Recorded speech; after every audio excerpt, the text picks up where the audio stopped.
rekan-rekan memutuskan terjun di dunia trading ini bisa diibaratkan seperti medan perang. Jadi ketika Bapak atau Ibu maju ke medan perang, tentu saja harus mempunyai yang namanya senjata. Ketika maju ke medan perang, entah nanti bisa menggunakan senjata Ashoka, granat, AK-47 dan lain sebagainya. Itu senjata Bapak Ibu ketika maju ke medan perang. Nah, sama halnya di dunia trading ini. Sistem trading ini menjadi senjata Bapak Ibu nanti ketika melakukan transaksi. Ini menjadi senjata Bapak Ibu. Sistem trading kalau Bapak Ibu cari searching di Google, ketika saja sistem trading, banyak sekali sistem trading yang bisa Bapak Ibu dapatkan.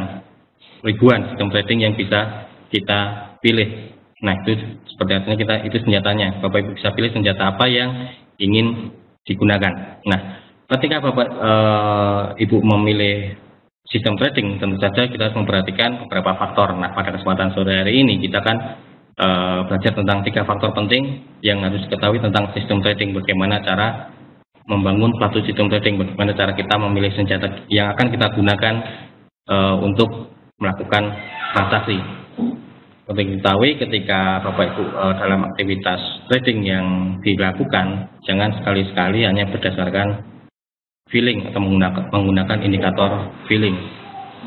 Karena kalau ketika Bapak Ibu hanya mengandalkan feeling, ketika harga naik langsung diikuti buy, tahu harga turun langsung sell, tanpa melakukan analisa sedikit pun, bisa saya katakan itu bisa menjadi bom waktu, tinggal nunggu waktu, modal Ibu atau Bapak Ibu hangus atau habis, tinggal nunggu waktu aja kalau cara trading Bapak Ibu seperti itu.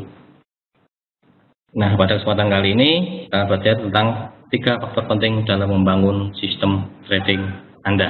Nah, dan yang harus diketahui di awal dulu, sistem trading ini, suatu sistem trading mungkin cocok digunakan oleh nasabah A, namun belum tentu bisa diterapkan oleh nasabah B. Jadi sistem trading ini tergantung dari karakteristik tiap-tiap trader.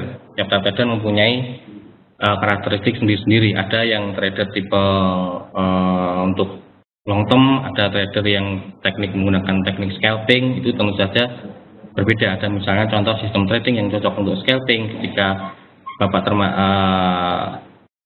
termasuk trader untuk jangka panjang atau jangka menengah atau day trader, mungkin sistem trading tersebut kurang cocok. Nah, itu yang harus juga nanti diperhatikan.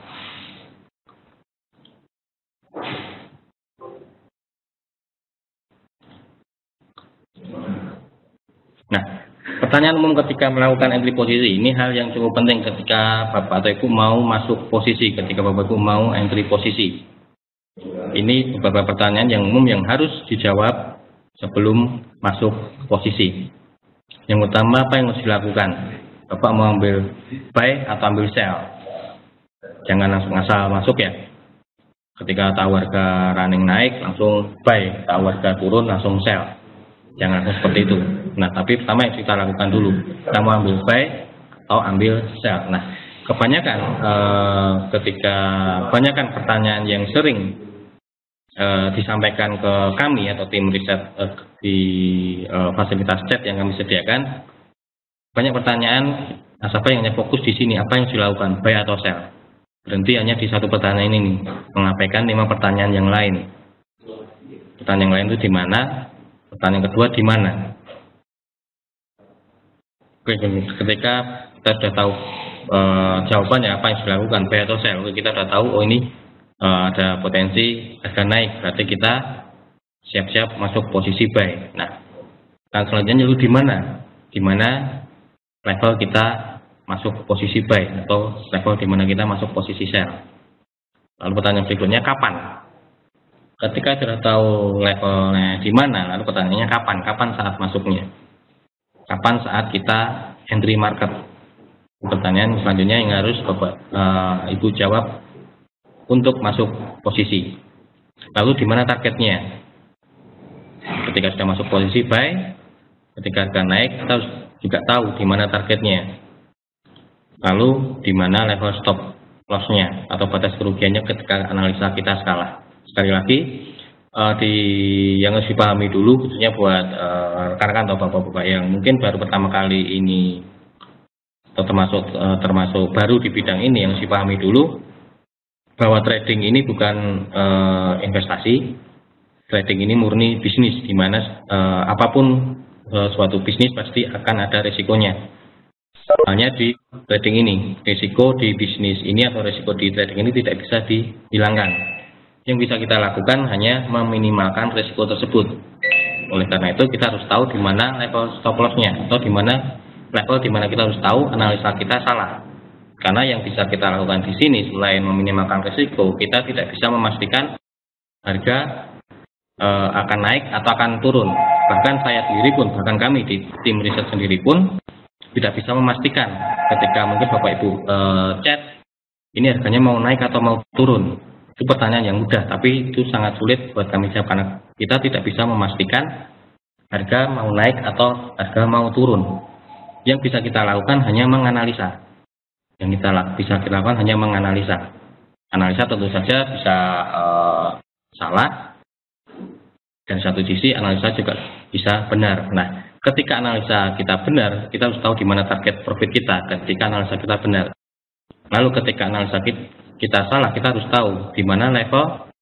Mohon maaf buat Pak Catur untuk tidak mengklik. Maaf, ini ada yang mengklik.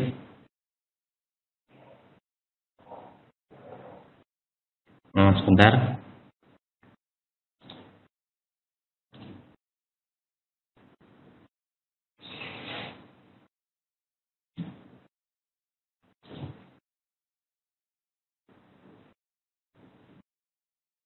Buat Pak Catur tidak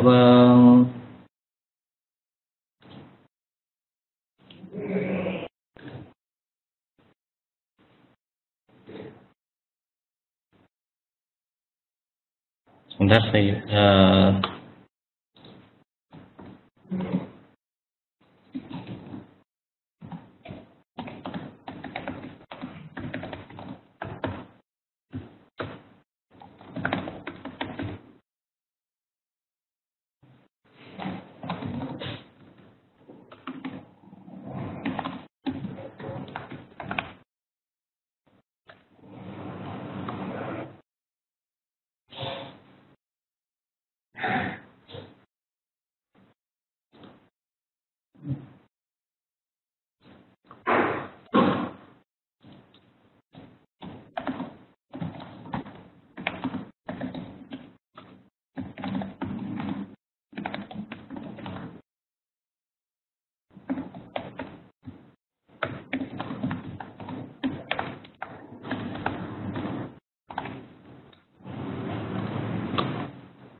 Oke, kita lanjutkan. Buat rekan-rekan yang lain, sekali lagi ya, untuk tidak mengklik tombol apapun, apalagi make presenter, karena nanti presenternya akan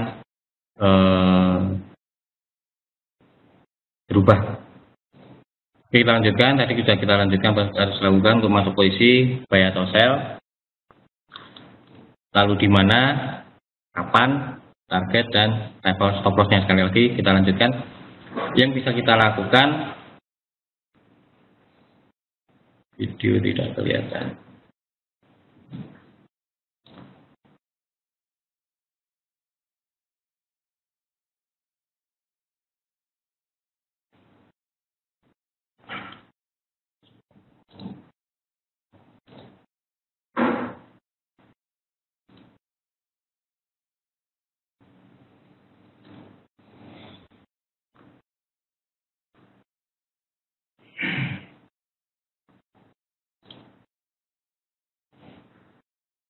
Sekali lagi buat rekan-rekan yang lain tidak mengklik tombol presenter.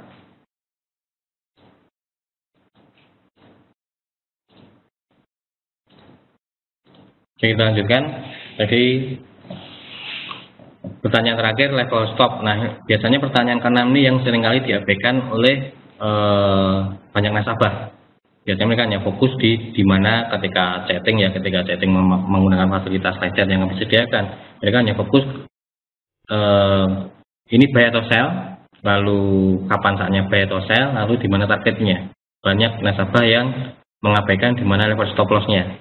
Karena sekali lagi yang kita pahami, yang bisa kita lakukan, kita hanya bisa menganalisa.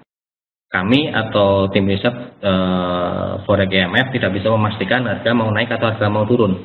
Yang bisa kita lakukan hanya menganalisa. Nah, analisa bisa benar, tentu saja juga bisa salah. Nah, ketika kita harus tahu ketika analisa kita salah.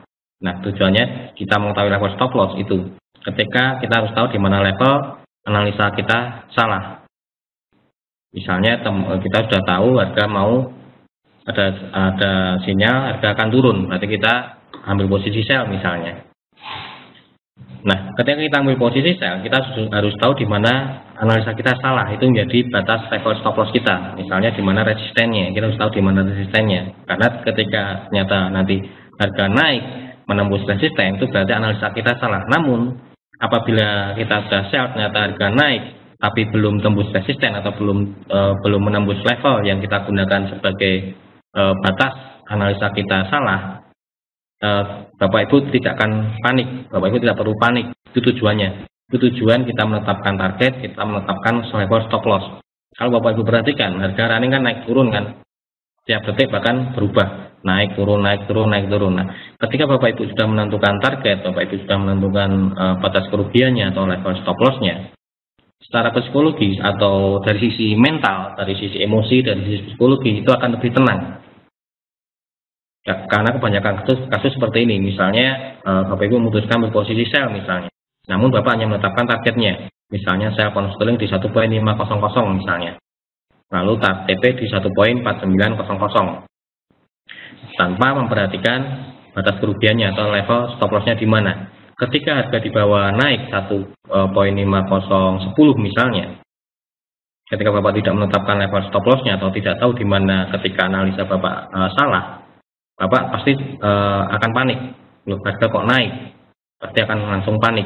Namun ketika Bapak sudah menentukan level stop lossnya misalnya di 1.5030 misalnya, tadi sell di 1.5000, ketika harga naik di 1.5010, secara psikologi, secara mental, secara emosi Bapak masih tenang, masih tidak akan panik, karena sudah menetapkan dulu di awal batas risikonya atau level stop lossnya di 1.5030. Nah, itu secara tidak langsung akan berpengaruh dari sisi psikologi atau dari sisi mental kita. Itu kenapa kita harus menetapkan level stop loss. Nah, level stop loss ini tiap-tiap tidak ada jawaban level stop loss yang bagus itu di mana. Level stop loss tergantung dari sisi penerimaan risiko masing-masing nasabah atau masing trader. Tiap-tiap trader punya batasan risiko sendiri-sendiri. Ada yang 30 pip masih sanggup diterima, namun ada juga beberapa trader dengan batasan stop loss kurang lebih kalau 5 desimal ya 300 pip itu sudah terlalu besar.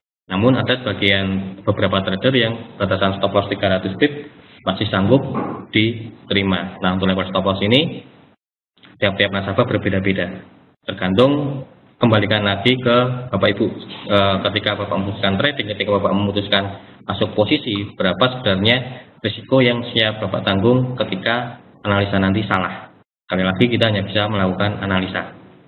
Nah, ketika kita melakukan analisa, ketika kita mau masuk posisi, kita mau masuk market, di mana kapan targetnya, kita harus punya yang namanya senjata tadi, yaitu sistem trading. Sistem trading itu merupakan aturan, itu menjadi rambu-rambu kita. Aturan di mana dengan sistem trading itu merupakan aturan lengkap kapan saatnya kita masuk posisi, di mana targetnya, di mana level stop lossnya, kapan masuknya, kemudian buy atau sell, itu semua dirangkum menjadi satu dalam suatu yang dinamakan sistem trading. Itu menjadi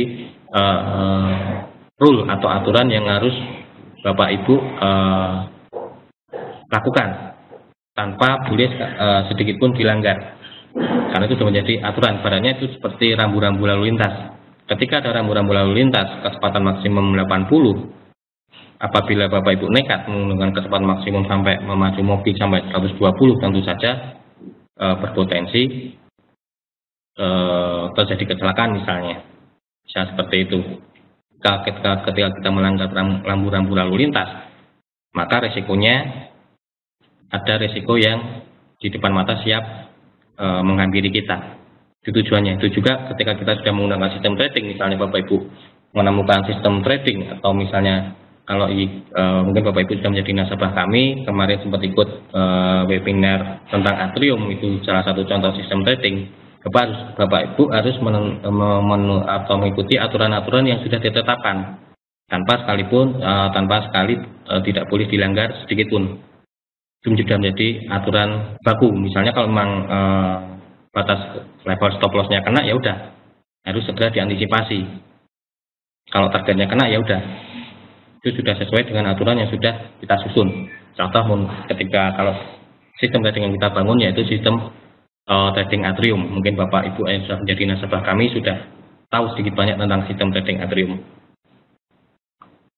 Nah, itu salah satu pertanyaan umum yang harus kita jawab. Dengan menjawab pertanyaan ini, apa yang dilakukan buy atau sell, di mana, kapan target, level stop loss, dengan menggunakan analisa yang kita gunakan, Bapak Ibu sebenarnya sudah mempunyai satu sistem trading.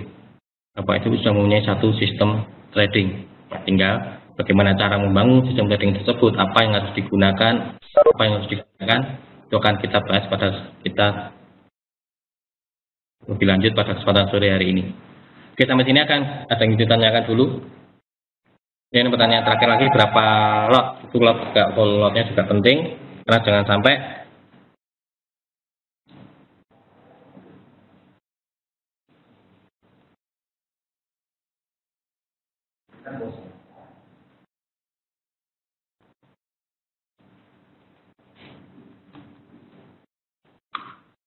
Oke, kita lanjut, kembali lagi.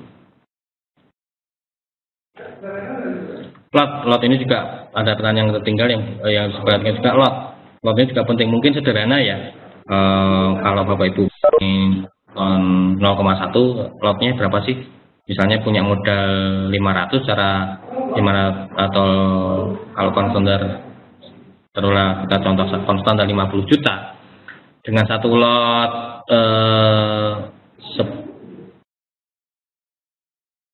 $1.000 atau $1.000 dengan modal 5.000, berarti secara teori kan bisa masuk 5 lot. Namun apakah kita harus langsung masuk semua 5 lot kita transaksikan? Itu juga menjadi hal yang penting. Lot volume ini juga menjadi hal yang penting, nanti kita bahas di belakang. Itu sampai yang ditanyakan dulu. Sebelum kita lanjut.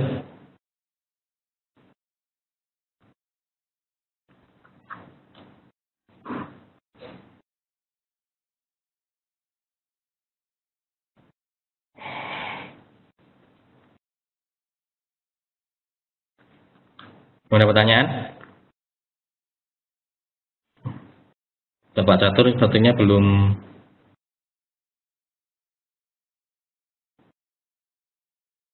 Sebentar, kita pandu dulu Pak Catur.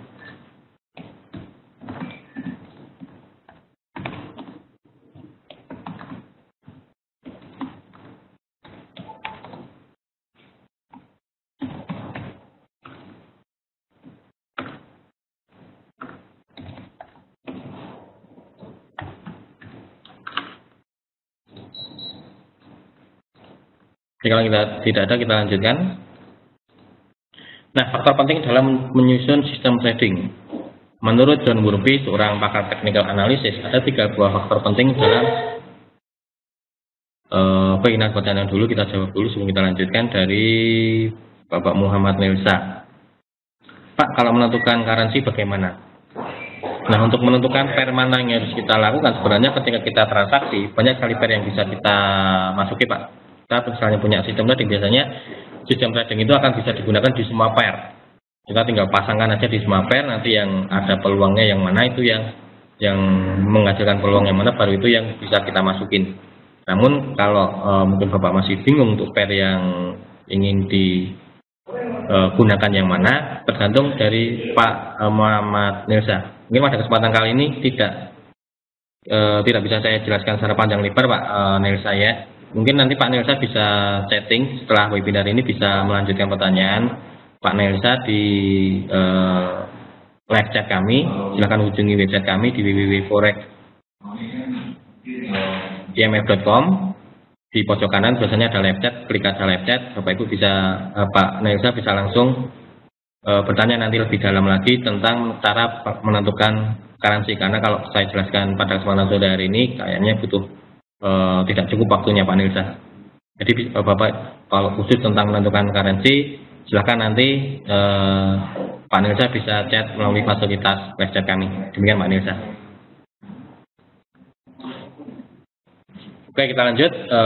JMorbi, kalau Bapak Ibu searching di Google sampai JMorbi akan Bapak akan kenal siapa dia, merupakan pakar technical analis. 3 buah faktor penting dalam sistem trading, yaitu suatu sistem trading tidak akan lengkap tanpa memiliki ketiga faktor berikut.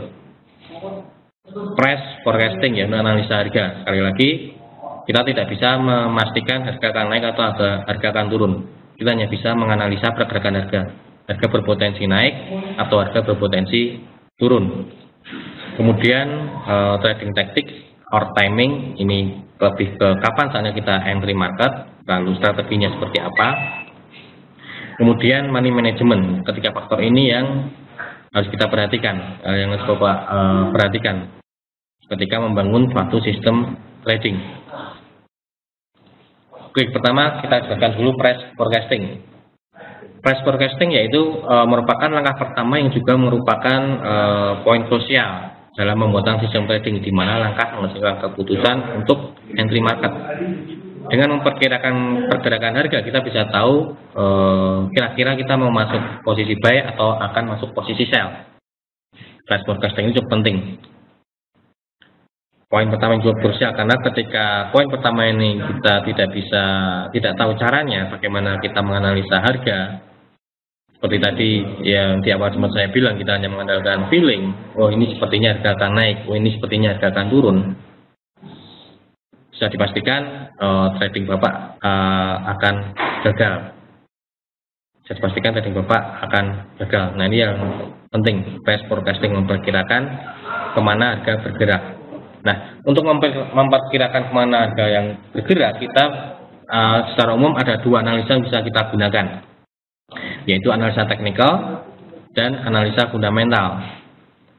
Kalau analisa fundamental, yaitu suatu analisa yang lebih menitik beratkan berdasarkan berita, rumor, atau kondisi perekonomian suatu negara. Misalnya data ekonomi yang dirilis, ada misalnya yang sedang hangat sekarang, yaitu isu kenaikan suku bunga Amerika Serikat misalnya. Itu merupakan analisa dari sisi fundamental, berita yang dirilis. Atau misalnya tadi malam itu ada data dari FOMC misalnya, itu dilihat menganalisa dari sisi fundamental. Nah, ketika Bapak Ibu menggunakan analisa fundamental, Bapak hanya bisa mengetahui harga akan naik atau harga akan turun. Hanya bisa sebatas itu kalau Bapak Ibu hanya mengandalkan analisa fundamental. Nah, itu kenapa analisa fundamental ini lebih cocok untuk mereka yang tradingnya termasuk jangka panjang. Karena biasanya fundamental itu efeknya bisa beberapa hari atau beberapa minggu. Namun ketika Bapak Ibu termasuk trader yang intraday, misalnya 1 hari selesai, khususnya apalagi yang scalping, yang hanya mencari profit kecil-kecil namun sering masuk pasar, analisa fundamental ini harus dilengkapi lagi dengan dari sisi teknikal. Karena kalau tadi analisa fundamental kita hanya bisa tahu harga berpotensi naik dan harga berpotensi turun. Nah, dengan analisa teknikal kita akan lebih dalam lagi, karena dengan analisa teknikal yaitu analisa yang didasarkan pada pergerakan harga yang sudah terjadi sebelumnya, yang kemudian bisa dilihat di grafik, itu secara visual bisa dilihat di grafik, itu merupakan pergerakan harga yang sudah histori pergerakan harga sebelumnya yang ditampilkan dalam wujud grafik. Dengan analisa teknikal tersebut kita bisa tahu kapan saatnya entry posisi, di mana, seperti tadi pertanyaan tadi, di mana saatnya kita entry posisi, atau kapan saatnya kita entry posisi. Misalnya berita ini, ada berita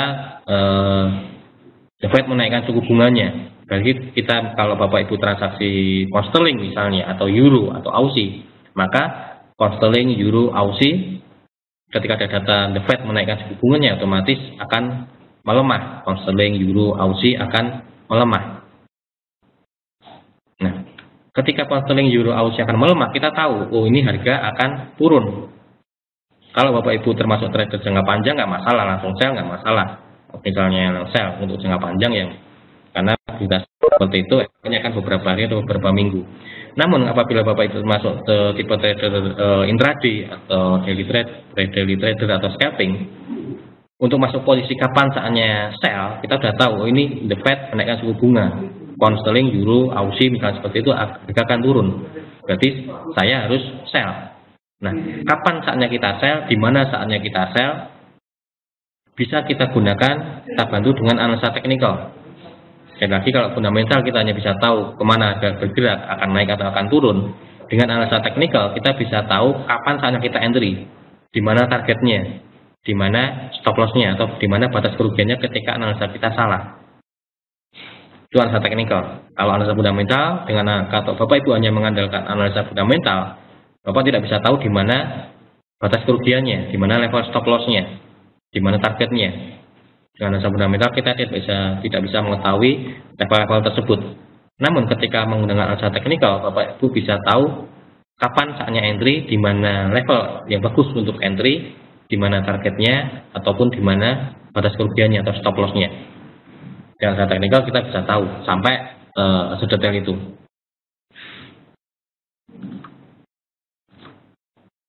Nah, hal-hal yang perlu diperhatikan dalam melakukan analisa pasar yaitu tren pergerakan harga. Kita harus tahu ketika kita harga naik ini termasuk naiknya ini termasuk naik tren atau masih sebatas koreksi, kita harus tahu.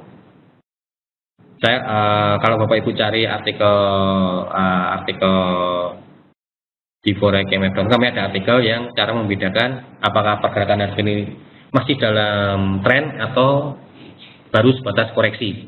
Itu ada, Bapak itu bisa cari di website kami di bagian di artikel itu. Kami pernah membuat artikel membedakan pergerakan harga itu kita nilai sebuah tren atau sebuah koreksi. Nah, ketika kita menganalisa pertama kali, kita harus tahu tren pergerakan harganya. Ini harga sedang bergerak dalam kondisi uptrend ataupun downtrend ataupun sideways. Karena pada dasarnya pergerakan harga itu hanya ada 3. Pergerakan harga di pasar itu hanya ada 3, uptrend, downtrend, atau sideways, hanya 3 itu. Jadi ketika harga naik turun, kalau Bapak Ibu perhatikan di grafik, harga naik turun, sebenarnya itu pergerakannya tidak acak. Karena kalau kita dengan teknikal analisa teknikal, kita bisa tahu sebenarnya trennya sedang naik, sedang turun, ataupun sedang sideways. Lalu tentukan level support resisten. Nah, ketika kita sudah mengetahui trennya, misalnya kita sudah tahu trennya nih, Misalnya kita lihat trennya uptrend misalnya. Nah, ketika kita sudah tahu trennya uptrend misalnya, berarti asumsinya harga akan naik. Dari situ kita sudah punya bayangan, berarti kita mencari sinyal buy. Benar Bapak Ibu ya, berarti kita mencari sinyal harga buy. Oke, kita sudah punya gambaran. Saat ini saya akan masuk posisi buy. Nah, lalu gimana kita masuk posisi buy? Lalu atau kapan saatnya kita masuk posisi buy? Kita bisa dibantu dengan langkah berikutnya, yaitu menentukan level support resisten. Jadi langkah pertama ketika kita menganalisa, tentukan dulu trennya. Ketika Bapak Ibu melakukan analisa, tentukan dulu trennya uptrend, downtrend, ataupun sideways. Ketika sudah mengetahui trennya, misalnya uptrend, berarti Bapak Ibu mencari sinyal buy. Ketika trennya turun, sinyal sell. Langkah selanjutnya, kan kita harus tahu di mana levelnya ini. Berarti kapan saatnya kita sell, kapan saatnya kita buy. Yaitu kita menentukan dulu level support resisten. Setelah kita menentukan tren, langkah selanjutnya kita menentukan level support resistennya. Karena pada dasarnya pergerakan harga itu secara teknikal yaitu hanya ada 4. Ketika dia tembus support, harga akan jatuh atau akan turun. Itu pertama, ketika harga tembus support, harga akan turun. Kedua, ketika harga tidak tembus support, harga akan memantul ke atas. Itu kedua. Lalu ketiga, ketika harga tembus resisten, harga akan naik. Ketika harga tidak tembus resisten, harga akan memantul turun. Nah, sebenarnya pada dasarnya pergerakan harga hanya 4. Itu kenapa level support resisten ini menjadi kunci. Level support resisten ini menjadi kunci. Karena ketika kita sudah tahu level support, di mana level supportnya, di mana resistennya, kita sudah tahu di mana kira-kira level kita mau masuk posisi. Kira-kira di mana atau kapan saatnya kita masuk posisi. Itu dengan menggunakan bantuan, dengan mengetahui level support resisten. Itu tujuannya. Itu kenapa setiap analisa yang kita buat setiap hari, setiap pagi, ataupun broadcast yang kita sampaikan ke nasabah kami untuk masuk posisi pasti di kisaran area support resisten. Tujuannya salah satunya mencari harga terbaik. Berikut yang paling penting yaitu meminimalkan risiko. Karena sekali lagi yang bisa kita lakukan di sini kan hanya menganalisa. Yang tadi sudah saya sampaikan, yang bisa kita lakukan hanya menganalisa pergerakan harga. Kira-kira harga mau naik atau harga mau turun. Misalnya ini kita broadcast ketika harga mau turun tidak tembus support misalnya. Kemudian ada sinyal harga naik. Nah, ketika ada sinyal naik tersebut, kita akan broadcast. Harga tidak tembus support, harga berpotensi naik, target kesekian. Nah, namun kita tidak berhenti sampai di situ, karena kita juga memberi batas resikonya, di mana analisa kita gagal. Bapak Ibu yang sudah jadi nasabah pasti sudah tahu tentang sinyal-sinyal yang kita broadcast. Ketika tembus, namun hati-hati ketika tembus support. Itu tujuannya kenapa kita memberi sinyal di area support resisten. Tujuannya ketika analisa kita gagal, risikonya relatif kecil atau minimal atau masih sanggup. Biasanya masih di bawah batas toleransi. Biasanya kalau risiko kurang lebih yang sering kita broadcast kurang lebih 200 sampai 300 sampit. Itu masih dalam batas toleransi. Itu kenapa setiap analisa yang kita buat, setiap analisa yang kita broadcast, level-level untuk masuk posisi pasti di kisaran support resisten. Tujuannya mencari harga terbaik jika analisa kita benar. Tujuan kedua itu meminimalkan risiko ketika analisa kita gagal. Itu tujuannya. Lalu kemudian perhatikan indikator teknikal. Indikator teknikal itu untuk menentukan kapan saatnya kita masuk posisi. Kalau level support resisten kan tadi pertanyaannya menjawab pertanyaan di mana. Di mana level-level yang harus kita waspadai atau level-level di mana level-level yang bagus untuk mencari sinyal buy atau sell. Nah, untuk masuk posisi buy sell-nya kita bisa menggunakan indikator teknikal.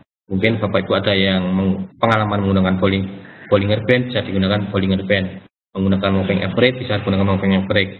Kalau yang kita gunakan, setiap analisa yang kita gunakan, kita menggunakan Fibo untuk menentukan level support resistennya, kemudian pola-pola candle yang kemungkinan terbentuk. Lalu untuk indikator kita menggunakan stochastic dan CCI. Serta moving average itu yang kita gunakan analisa kita tiap hari. Namun apabila Bapak Ibu memahami indikator yang lain, mau menggunakan indikator yang lain dan Bapak Ibu paham, silakan, nggak masalah. Karena indikator ini sekali lagi sebagai tools alat bantu kita. Jadi jangan terus mengikuti kami pakai RSI atau pakai CCI sementara Bapak stok atau menggunakan stokastik sementara Bapak tidak paham apa itu stokastik, Bapak tidak paham apa itu stokastik, CCI jangan dipaksakan untuk menggunakannya. Gunakan indikator yang Bapak Ibu pahami. Nah, contoh seperti ini. Pertama kita tentukan dulu trennya. Contoh seperti ini. Trennya turun ini kalau kita perhatikan dari sini, puncak ini trennya turun. Ketika kita menganalisa, sekali lagi yang harus kita lakukan yaitu menentukan trennya. Lihat trennya turun, kita bisa menghubungkan puncak-puncak ini, kita hubungkan. Ini trennya turun. Nah, contoh nih, ketika contoh harga di sini, di area sini, ketika ini setelah turun, harga naik. Nah, dengan mengetahui tren ini, kita bisa tahu ketika naiknya ini, kita masih bisa menilai naiknya ini sebatas koreksi, baru sebatas koreksi. Namun secara umum trennya masih turun. Nah, kita bisa mencari sinyal sell ketika harga koreksi. Nah, kapan saatnya kita sell, kita bisa menggunakan Fibo. Kita bisa menggunakan tools Fibo, misalnya kita tarik dari swing high ini, kita tarik ke swing low ini. Nanti di sini akan ada beberapa level. Misalnya 23,6, 38,2, 50%, 61,8. Nah, itu kita bisa jadikan acuan. Itu menjadi level-level kita mencari sinyal masuk posisi, misalnya di 38,2 misalnya. Ternyata 38,2 belum ada sinyal sell, harga masih tembus. Kita tarik lagi di area 50%. Di area 50% juga masih belum ada sinyal sell misalnya, ternyata masih tembus.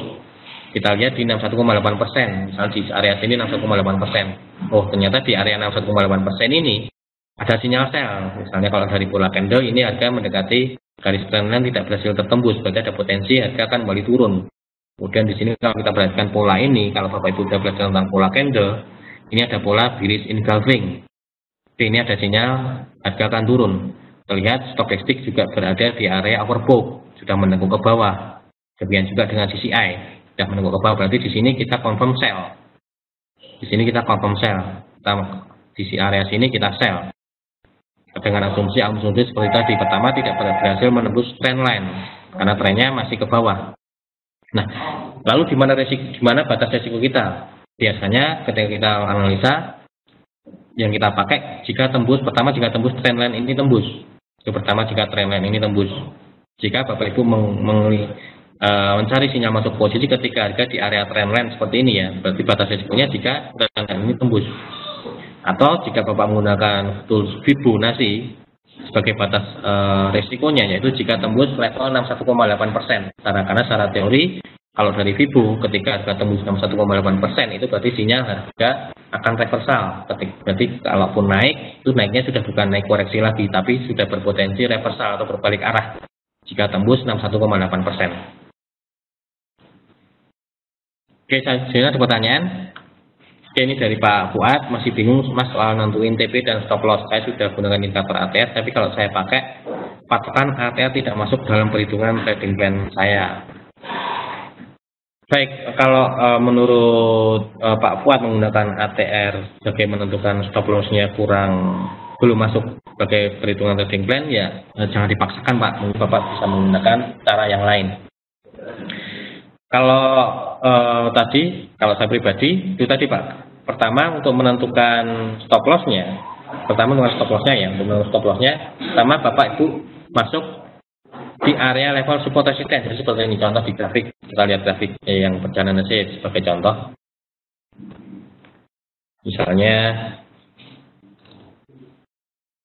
kita delete dulu.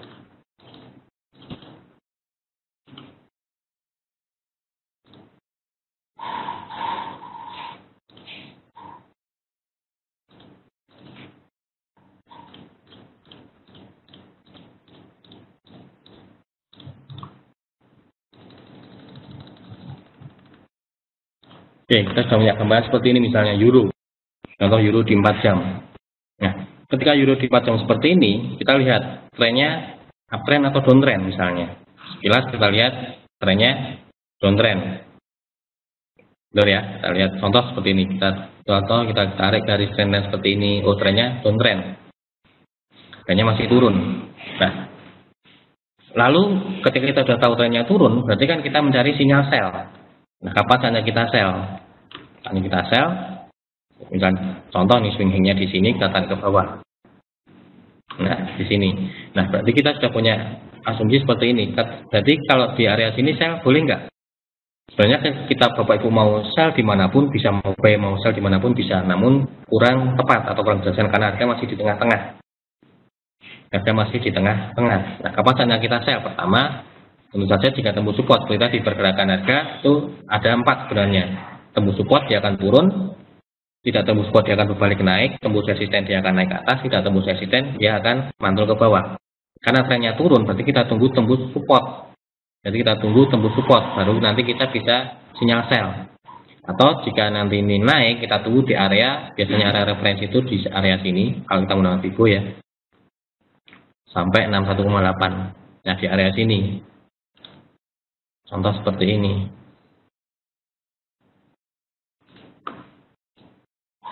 Nah, di area yang kuning ini kita nyari. Jadi kita ada 2 strategi skenario, yaitu jika tembus support, kita bisa cari sinyal sell, jika tembus support.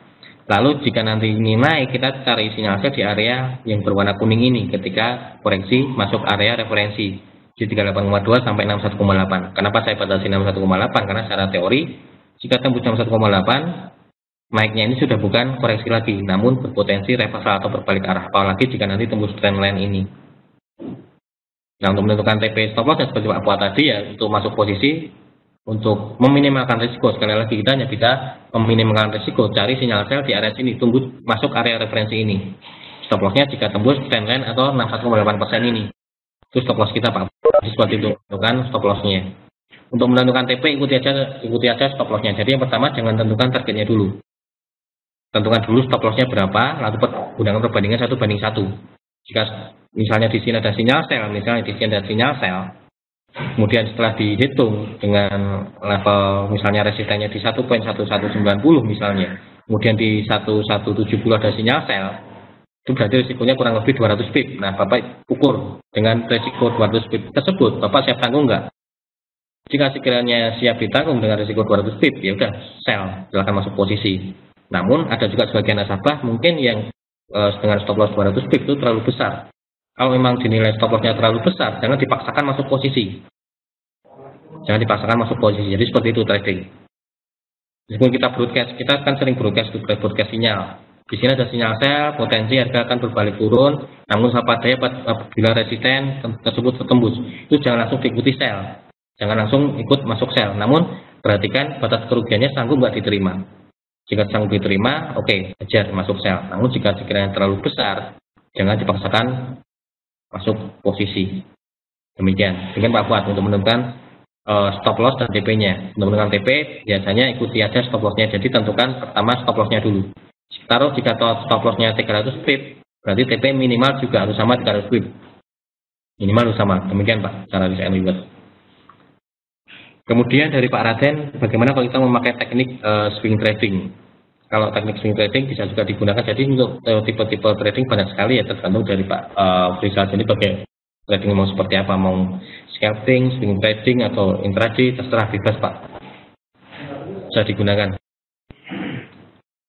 Semua indikatornya juga bisa dipakai juga. Mau dipakai di intraday, yang penting pertama ketika Bapak mau menggunakan teknik swing trading, scalping ataupun intraday ataupun day trader, yang pertama kita harus tahu trennya dulu, tentukan support resisten, lalu cari sinyal buy sell-nya. Itu langkah menganalisa Pak. Itu langkah kita masuk posisi. Langkah kita menganalisa itu pertama itu menentukan trennya. Setelah kita tahu trennya, kita tentukan level support resistennya. Ketika harga sudah mendekati level support resisten yang sudah kita tentukan, baru kita cari sinyal buy sell-nya. Bisa dari pola-pola candle nanti atau dari indikator yang Bapak Ibu gunakan. Contoh misalnya seperti ini stokastik dan CCI misalnya. Jadi demikian untuk menganalisa. 3 langkah ini, tentukan tren, tentukan level support resisten, cari sinyal buy sell-nya.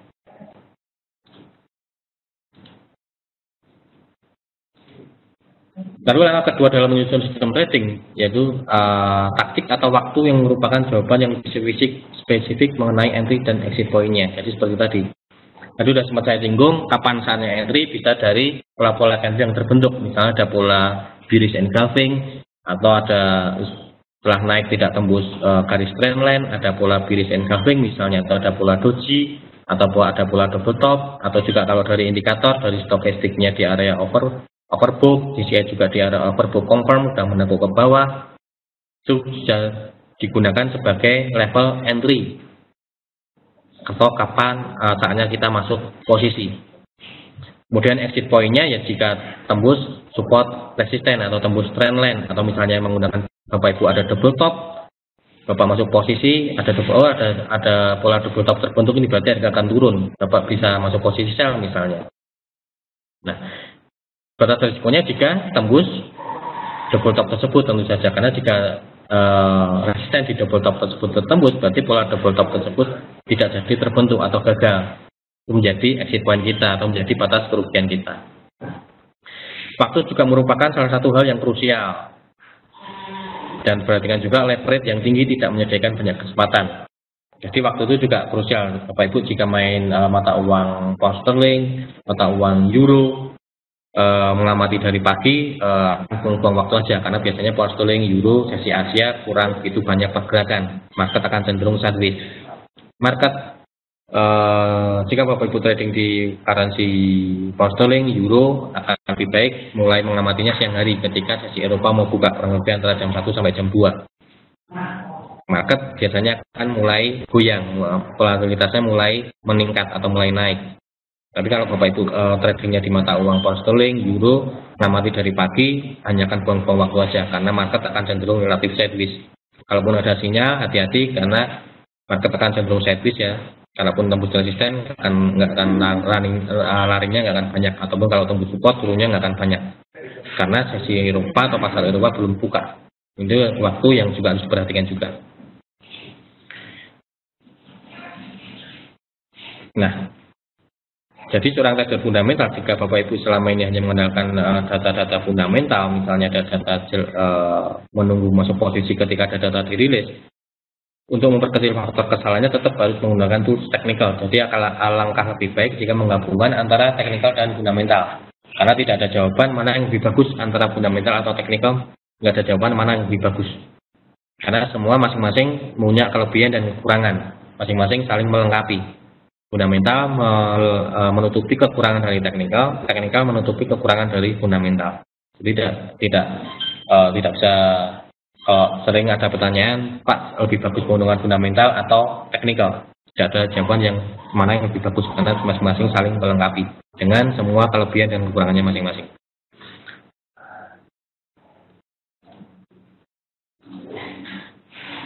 Nah, ini contoh tadi. Nah, di area selling area ini tadi sudah contoh ya, tadi sudah sempat kita singgung.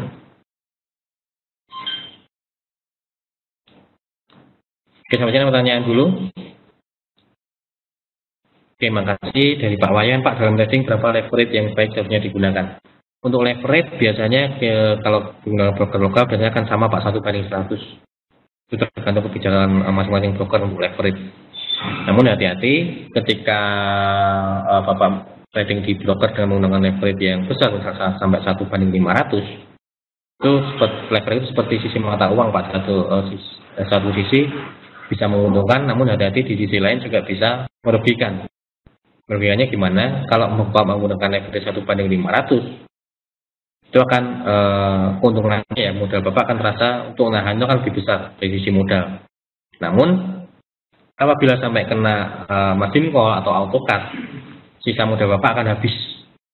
Kalau 1/500 mungkin sisa modal Bapak hanya tinggal $25 misalnya. Namun kalau menggunakan 1/100, kalaupun sampai kena auto cut, modal Bapak masih ada 100. Jadi seperti itu Pak. Jadi untuk berapa leverage yang baik tidak ada batasan mana leverage yang baik, karena leverage itu tidak mempengaruhi nilai per pip-nya, tidak mempengaruhi profit loss-nya. Mungkin pertanyaan Pak Wayan maksudnya lot-nya Pak ya, mungkin dari sisi lot-nya. Itu banyak yang menyarankan jangan lebih besar dari 20% kan. Untuk lot-nya ya dari lot-nya jangan lebih besar dari 20% dari modal. Jadi contoh misalnya Bapak deposit modal 10.000 US. Berarti maksimal lot yang ditransaksikan yaitu 20% dari 10.000 yaitu 2.000. Ketika kalau satu lotnya butuh margin 1.000, berarti maksimal hanya bisa masuk 2 lot. Kalau modalnya 10.000, kalau modalnya 1.000, kalau main yang parsial atau yang ini yang 0,1 ya maksimal 0,2. Jangan lebih dari 20%. Banyak yang menyarankan seperti itu Pak Wayan. Oke, maksud Pak Wayan dari sisi lotnya ya, dari sisi lotnya seperti itu Pak Wayan. Jangan lebih dari 20% dari modal. Jadi kalau modal 500 ya maksimal 0,1, jangan lebih dari 0,1 untuk trading kalau di parsial, atau di misalnya pakai yang modal standar misalnya 5.000, masuk yang standar 5.000 ya maksimalnya 1 lot, jangan lebih dari 1 lot karena risikonya akan besar. Demikian Pak Wayan. Dari Pak Saritas, kalau mau swing baiknya di time frame berapa ya Pak? Untuk swing sebenarnya untuk time frame bisa di H1 Pak, untuk trading swing bisa di H1 Pak. Saya kurang tahu nih tarifnya Bapak atau Ibu ya, bisa digunakan di time frame H1. Kita biasanya trading menggunakan time frame H1. Kalau scalping bisa di M15, kalau untuk jangka panjang di H4 bisa digunakan. Oke, sampai jumpa pertanyaan lain. Kita lanjut, waktu tinggal masih ada kurang lebih 10 menit lagi.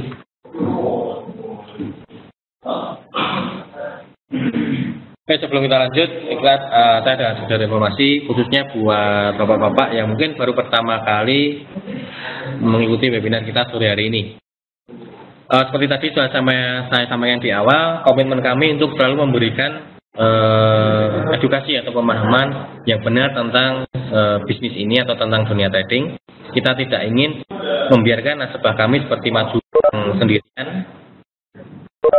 Oleh karena itu, untuk mendampingi semua nasabah kami dalam aktivitas tradingnya, kami menyediakan fasilitas live chat. Di fasilitas live chat itu apabila Bapak Ibu sudah bergabung atau menjadi nasabah kami, Bapak Ibu bisa bertanya apapun seputar pasar. Bapak Ibu bisa tanya, misalnya, Pak ini kira-kira saya mau masuk posisi sell, bagus nggak?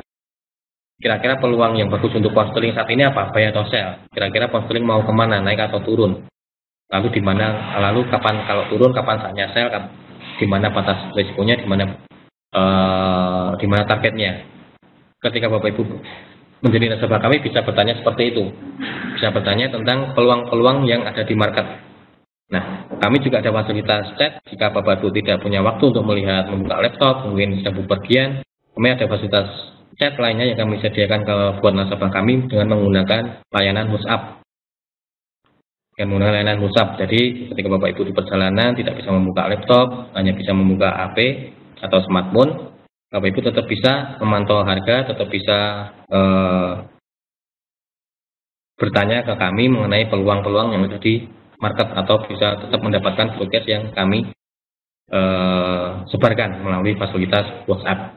Terus terang untuk fasilitas layanan live chat melalui fasilitas WhatsApp atau live chat langsung dengan tim riset ini tidak semua broker menyediakannya.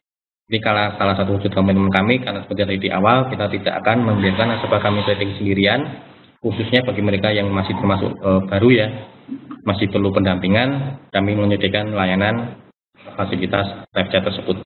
Itu salah satu layanan kami yang kami sediakan khusus buat nasabah yang trading di Forex IMF. Itu informasi dari kami buat bapak-bapak atau rekan-rekan yang mungkin baru pertama kali ini mengikuti webinar kita sore hari ini. Oke, kita lanjut. Kalau tadi kita sudah bahas tentang analisa, sekarang kita ada di sisi money manajemennya. Nah, ini juga salah satu hal yang penting yang namun seringkali diabaikan oleh banyak nasabah. Money management ini merupakan poin yang tidak kalah penting dalam mencakup alokasi aset secara keseluruhan. Ini hal yang cukup penting, namun seringkali diabaikan. Karena dengan money management akan menjadi pembeda antara bisnis kelas warung dan bisnis profesional. Sekali lagi, ini bisnis profesional. Ini bisnis yang butuh money management, tidak sekedar menganalisa harga akan naik atau harga akan turun, tidak sekedar buy atau sell, tidak sekedar menentukan berapa profitnya. Namun yang lebih penting dari sisi money manajemennya. Faktor yang penting dari manajemen antara lain initial margin atau margin awal deposit. Kalau banyak promo, misalnya kita bisa trading dengan modal hanya 5 juta, kita sudah bisa trading. Secara pribadi, kalau saya menyarankan, jangan trading dengan modal awal minim. Jangan trading dengan modal awal minim. Misalnya, Bapak punya taruh contoh misalnya, Bapak punya modal 50 juta misalnya, uang parkir misalnya. Kalau bisa, sekali lagi, modal yang digunakan juga modal parkir yang dalam artian tidak mengganggu keuangan keluarga. Kalau bisa modal parkir, contoh misalnya Bapak punya modal yang tidak digunakan, misal tabungan atau apapun yang modal parkir istilahnya 50 juta. Nah, kemudian Bapak tanya, untuk minimal trading itu butuh modal berapa sih? 5 juta sudah bisa trading, Pak. Oh ya udah, saya masuk 5 juta aja. Kalau emang modal Bapak parkirnya 50 juta, jangan trading dengan modal minimal, Pak. Itu nanti pengaruhnya ke ketahanan dana. Ini saya tidak bisa jelaskan panjang lebar pada kesempatan sore hari ini ya. Nanti sekali lagi, kalau ingin tahu tentang kenapa sih harus butuh modal, kenapa sih harus trading tidak dengan modal minimal, kelebihannya apa, kekurangannya apa, nanti bisa Bapak tanyakan lebih lanjut menggunakan fasilitas live chat kami, Pak. Kenapa saya tidak menyarankan meskipun 5 juta sudah bisa trading, namun jangan trading dengan modal minimal. Pengaruhnya apa? Banyak sekali, tidak bisa saya sampaikan pada kesempatan sore hari ini. Kemudian besaran risiko per transaksi itu kaitannya dengan batas risiko tiap-tiap trader. Sekali lagi, ada yang 300 pip, masih sanggup ditanggung, ada yang 300 pip terlalu besar. Tiap-tiap nasabah tentukan sendiri risiko per transaksinya berapa sih yang siap ditanggung. Namun banyak yang menyarankan jangan lebih dari 5% dari modal untuk batasan risiko per transaksi, jangan lebih dari 5% dari modal.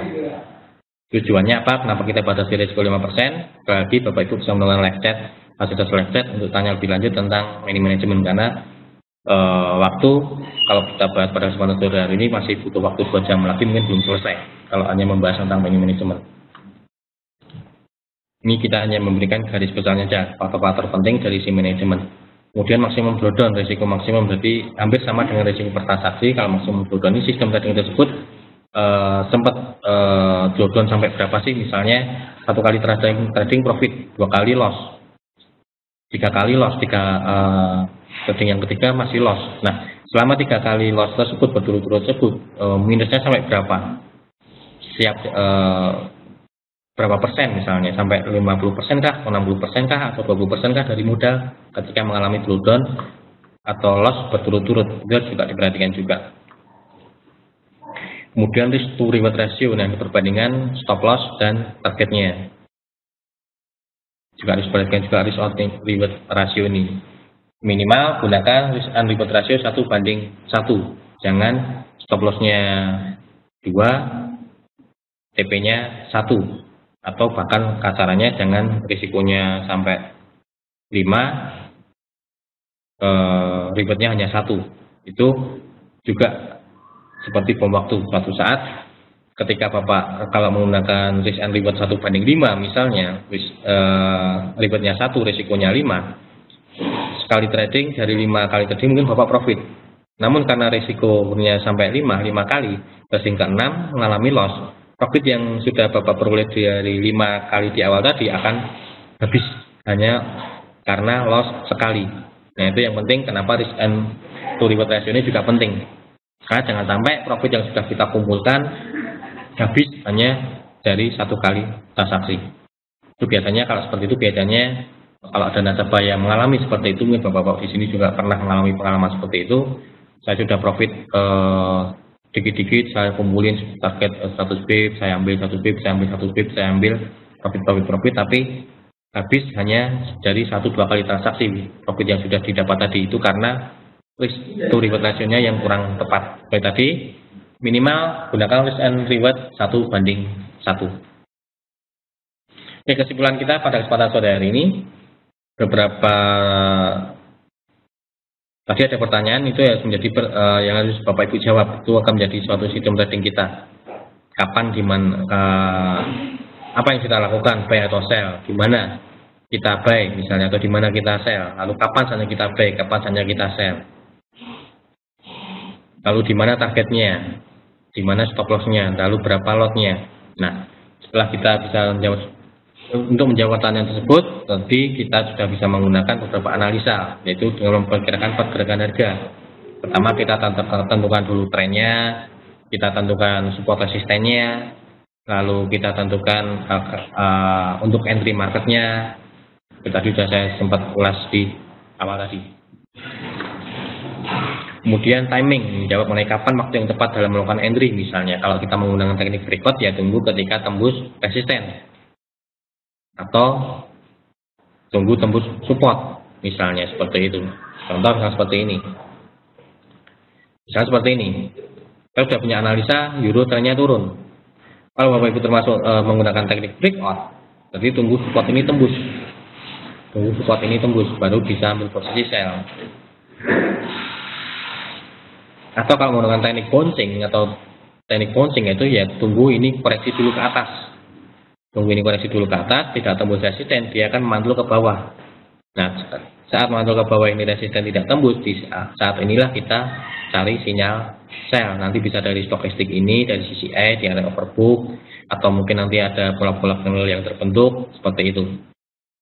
Misalnya setelah naik, koreksi tidak tembus, oh ini ada pola candle terbentuk, stokastik di area overbook misalnya, oke saya sell. Itu teknik bouncing, nah, yaitu harga tidak tembus resisten, dia memantul turun. Tapi saya memanfaatkan koreksi tidak tembus resisten, dia akan bouncing balik lagi ke bawah, kita sell di area sini. Kalau teknik breakout ya tunggu support ini tertembus, tunggu support ini tertembus, ketika support ini tertembus, asumsinya ketika harga tembus support, dia akan turun target menguji support berikutnya. Demikian.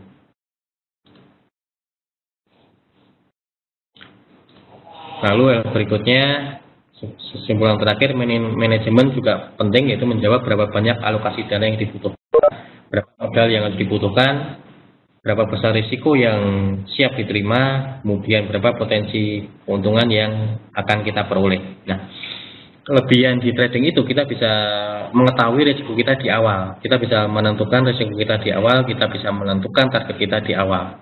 Enaknya trading itu, ketika kita masuk posisi, kita sudah bisa tahu kalau saya salah, saya loss berapa, saya rugi berapa, kalau analisa saya benar, saya dapat profit berapa, itu sudah bisa kita ketahui di awal. Itu tujuannya money management. Dengan menggunakan money management yang baik ini, dengan menggunakan analisa yang baik, dari sisi mental, dari sisi psikologi, itu akan sangat membantu sekali. Karena kalau kita trading psikologi kita tidak siap, seperti saya tadi bilang, itu hanya seperti bom waktu, tinggal menunggu modal Bapak Ibu habis. Nah, salah satu membangun psikologi kita yaitu kita trading menggunakan analisa, lalu gunakan money management yang baik dan benar. Oke, sampai yang ditanyakan. Waktu juga masih ada kurang lebih 1 menit lagi. Kalau ingin ditanyakan silakan.